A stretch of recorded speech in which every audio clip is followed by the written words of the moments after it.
Assalamualaikum warahmatullahi wabarakatuh. Perkenalkan, kami dari kelompok 8 ingin melaksanakan ujian praktek mapel kimia. Membuat es krim sayur-sayuran. Yang akan kita gunakan adalah sayur sawi. Perkenalkan, nama saya Ahmad Masudi, nomor absen 1. Saya Alifiana Jonabila, nomor absen 4. Saya Lisa Asmausna, absen 69. Selamat menyaksikan. Hai teman-temanku, ketemu lagi dengan kita ya nggak sih? Oke, jadi di sini bahan yang kita gunakan untuk membuat es krim sayur. Tapi sebelumnya kita mau membuat es krim apa ya? Ada yang tahu nggak sih? Oke, jadi kelompok kami ingin membuat es krim sayur sawi. Bahan pertama yang kita gunakan adalah sayur sawi. Yang kedua, boba. Yang ketiga, garam krosok. Yang keempat, gula pasir. Yang kelima, susu bubuk. Yang keenam, Oreo. Dan yang terakhir adalah tape. Oke, next. Jadi teman-teman, alat yang kita gunakan adalah yang pertama ada blender, yang kedua baskom, ketiga gelas, yang keempat sendok, dan yang kelima adalah kaleng. Tetapi kalian boleh menyajikan esnya itu boleh dengan gelas atau piring kecil atau yang buat hiasan itu atau mangkok kecil. Jadi selera kalian ya guys. Oke, jadi sebelumnya itu kalian harus mencuci sayuran-sayuran itu dengan bersih ya teman-teman. Tidak boleh ada kotor sedikit pun. Jadi kesehatan tuh utama nomor 1 dan kebersihan ya. Terus setelah itu kita potong-potong kecil-kecil dan kita masukkan ke wadah blenderannya.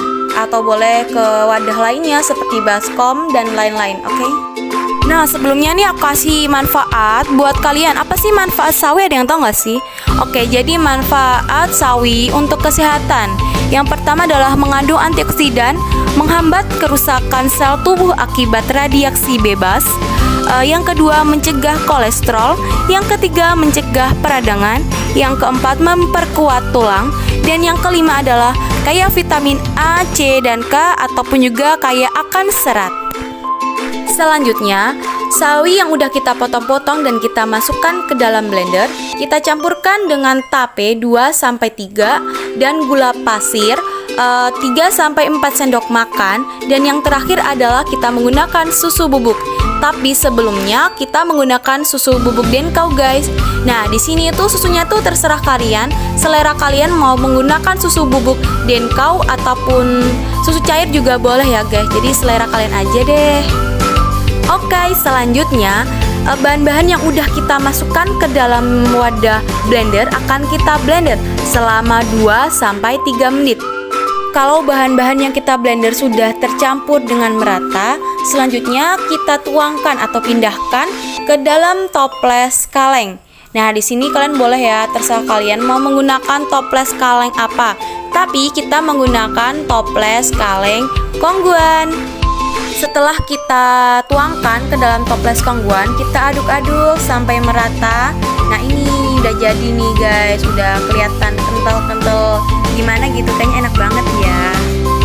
Nah, setelah itu toples kita pindahkan ke dalam baskom dan kita pukul, kita jadikan es batunya kecil-kecil sampai benar-benar semuanya tuh merata, sisi kanan kiri sampai melingkar di baskom sampai penuh ya guys, agar penjadian es krimnya tuh lebih cepat.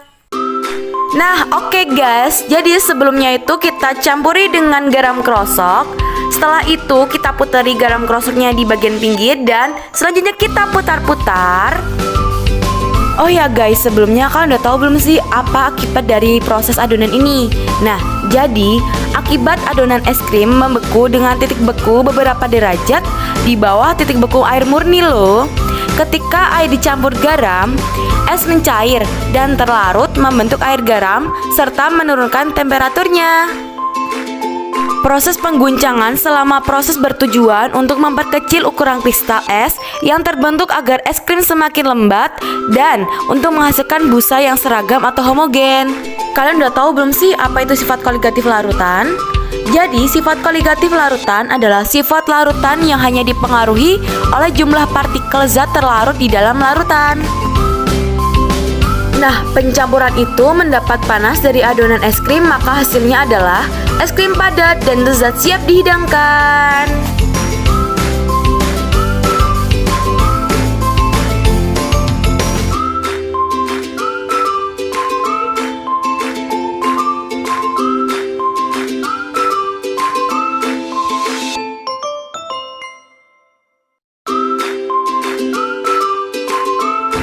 Sekian dari kelompok 8. Bila ada kata-kata kurang berkenan, mohon dimaafkan. Usikum wa nafsi bitaqwallah. Wassalamualaikum warahmatullahi wabarakatuh.